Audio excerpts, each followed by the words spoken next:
बड़ी खबर दिल्ली से आ रही है। यहां सीएम अरविंद केजरीवाल ने ईडी को जवाब दे दिया है। अरविंद केजरीवाल ने कहा कि वो एनफोर्समेंट डायरेक्टोरेट के जो सभी सवाल हैं, सभी प्रश्न हैं, उनका जवाब देने को तैयार है। हालांकि समन गैर कानूनी है, फिर भी हम जवाब देने को तैयार हैं। इस दौरान अरविंद केजरीवाल ने 12 मार्च के बाद की कोई तारीख मांगी है, तो ये अब एक नई बात सामने आ रही है। यानी 12 मार्च के बाद उन्होंने तारीख मांगी है और फिर वो हाजिर होंगे, ये बात उनकी तरफ से आई है। और उन्होंने कहा कि जो भी प्रश्न होगा ईडी का, उसका मैं जवाब दूंगा। जावेद मंसूरी हमारे साथ हैं। जावेद, अब जब 8वीं बार समन आया है, हालांकि आज जाएंगे नहीं, लेकिन 12 तारीख के लिए राजी हुए हैं। उन्होंने कहा कि मैं तमाम जो प्रश्न हैं उनका जवाब दूंगा। पंकज, बिल्कुल अरविंद केजरीवाल को आज की तारीख मिली थी 8वें समन के तौर पर, जिसमें अब ये साफ है कि अरविंद केजरीवाल 8वें समन पर नहीं जाएंगे। और उसमें बड़ी बात यह है कि 12 मार्च के बाद कोई भी तारीख उन्होंने मांगी है। और उन्होंने एक और बात कही है कि वो 12 तारीख के बाद जो भी डेट मिलेगी वो वीडियो कॉन्फ्रेंसिंग के जरिए जवाब देंगे। जो जवाब दाखिल किया है उसमें उन्होंने कहा है कि वो ईडी के सभी सवालों का जवाब देने के लिए तैयार है। पिछली बार की तरह इस बार भी उन्होंने हालांकि और ना सिर्फ अरविंद केजरीवाल, जावेद, यानी तमाम जो आम आदमी पार्टी के सदस्य हैं, वो चाहे मंत्री हो, वो ये कह रहे हैं कि जो समन दिए जाते हैं वो पूरी तरह से गैर कानूनी है और इस बार भी फिजिकली नहीं जाएंगे, वीडियो कॉन्फ्रेंसिंग के जरिए जवाब देंगे। बिल्कुल, अरविंद केजरीवाल की तरफ से यही कहा गया है कि वो ईडी के सभी सवालों का जवाब देने के लिए तैयार हैं। और जो समन है वो फिर ये दोहराते हैं कि वो गैर कानूनी है, फिर भी वो जवाब देंगे। और 12 मार्च के बाद उन्होंने कोई तारीख मांगी है और वीसी के जरिए जवाब देने की बात कही जा रही है। आपको बता दें कि इससे पहले 7 समन अरविंद केजरीवाल को जारी किए जा चुके हैं। ये मामला कोर्ट में भी लंबित है। 17 फरवरी को इस मामले में सुनवाई भी हुई थी। अब नई बात अरविंद केजरीवाल की तरफ से आई है और 12 मार्च के बाद जो तारीख दी जाएगी। लेकिन इसमें पेच ये है कि क्या ईडी इस बात के लिए राजी होगी कि वीसी के जरिए अरविंद केजरीवाल की जो ये मांग है उसको माना जाएगा या नहीं। जी, बहुत बहुत शुक्रिया इस अपडेट, इस जानकारी के लिए जावेद मंसूरी आपका।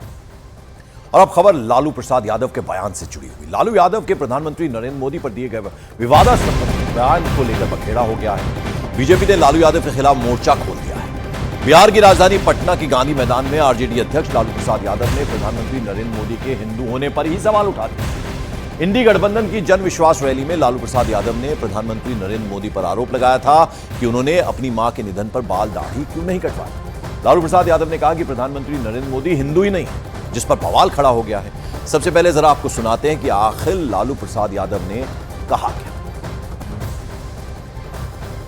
बोलता कि परिवारवाद है, परिवार के लिए लोग लड़ रहे हैं। तुम्हारे पास परिवार नहीं है और तुम हिंदू भी नहीं है। तुम्हारी माता जी का जब अवसान हो गया तो हर हिंदू अपने मां के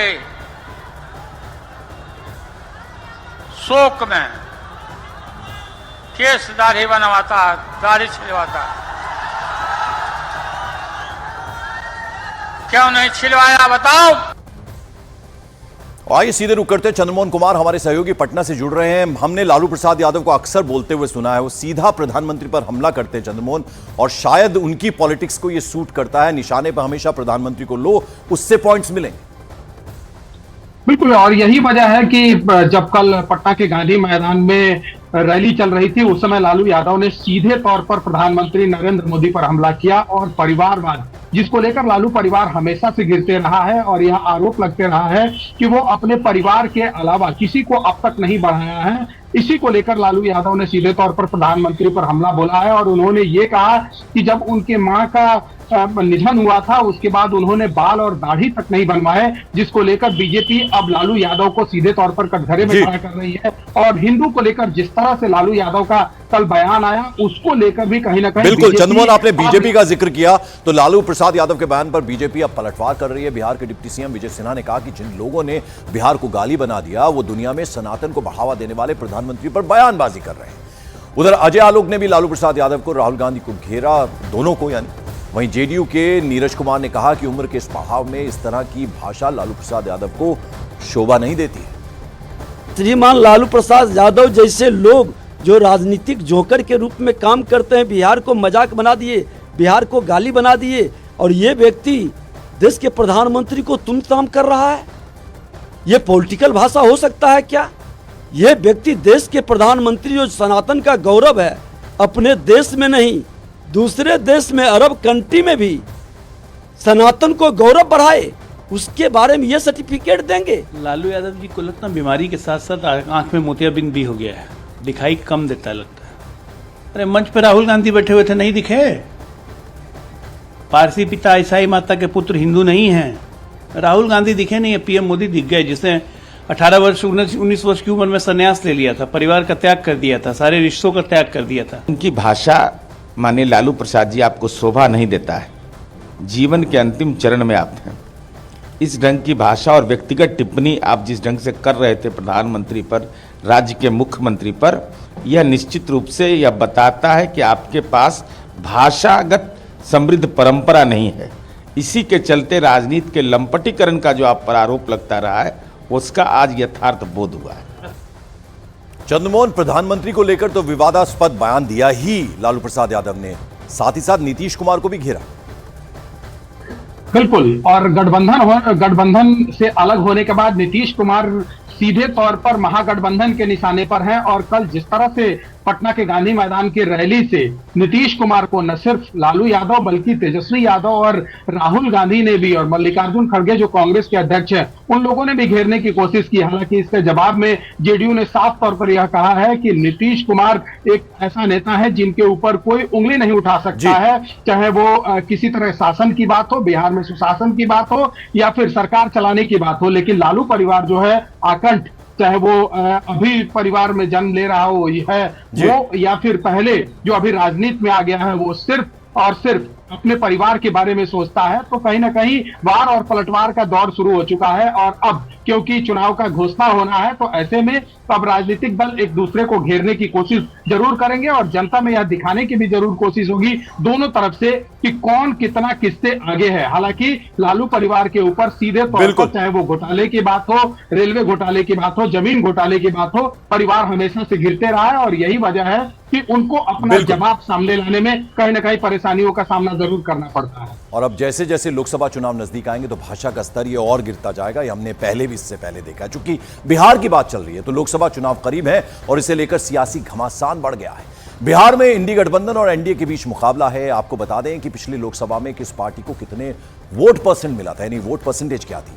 तो अगर हम पार्टी और सीट की बात करें वोट परसेंटेज की, तो बीजेपी को जो है वो 17 और 24, कांग्रेस को 1 और 8, जेडीयू को 16 और 22, एलजेपी को 6 और 8, वहीं आरजेडी को 0 और फिर 15। ये वोट परसेंटेज हम आपको बताने की कोशिश कर रहे हैं। अब जरा आपको बिहार में 2020 में विधानसभा के नतीजे और किस पार्टी को कितना वोट परसेंटेज मिला था वो बता दें। तो बीजेपी को 74-19, कांग्रेस को 19-9, जेडीयू को 43-15, एलजेपी को 1 और 6, आरजेडी को 75 और 23। ये हम आपको बता रहे हैं।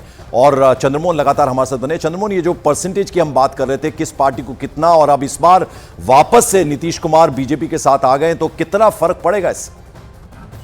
बिल्कुल, देखिए बिहार की राजनीति की 3 धुरियां हैं। एक तरफ आरजेडी है जिसके साथ महागठबंधन की पार्टियां हैं, चाहे वो लेफ्ट हो या फिर कांग्रेस हो, और दूसरी तरफ जेडीयू है और तीसरी तरफ बीजेपी है। 2 पार्टियां जो एक साथ रहती हैं वो सभी पार्टियों पर भारी पड़ती है। और नीतीश कुमार और बीजेपी अगर एक साथ आ गई है तो अभी 40 बिहार में लोकसभा की सीटें हैं, जिसमें 39 सीटें अभी एनडीए के पास है और 1 सीट इस बार साफ तौर पर यह एनडीए की तरफ से कहा जा रहा है कि अब की बार 40 पार, मतलब 40 सीट जीतने की तैयारी है। तो जाहिर सी बात है अभी जो पल रहा है वो कहीं ना कहीं एनडीए का भारी दिख रहा है। बिल्कुल, तो एनडीए का पलड़ा भारी नजर आ रहा है। नीतीश कुमार अब चूंकि बीजेपी के साथ आ गए तो ऐसे में एनडीए का पलड़ा भारी नजर आ रहा है। बहुत बहुत शुक्रिया चंद्रमोहन कुमार। अब जरा रुक करते हैं पश्चिम बंगाल का। पश्चिम बंगाल की आसनसोल सीट से प्रत्याशी बनाए गए उम्मीदवार पवन सिंह के चुनाव न लड़ने के ऐलान से सियासी हलचल अब तेज हो गई। पवन सिंह ने उम्मीदवारों की लिस्ट जारी होने के एक दिन बाद यानी रविवार को ट्वीट कर आसनसोल से चुनाव न लड़ने का ऐलान कर दिया था। तृणमूल कांग्रेस ने पवन सिंह मामले में बीजेपी पर निशाना साधा है।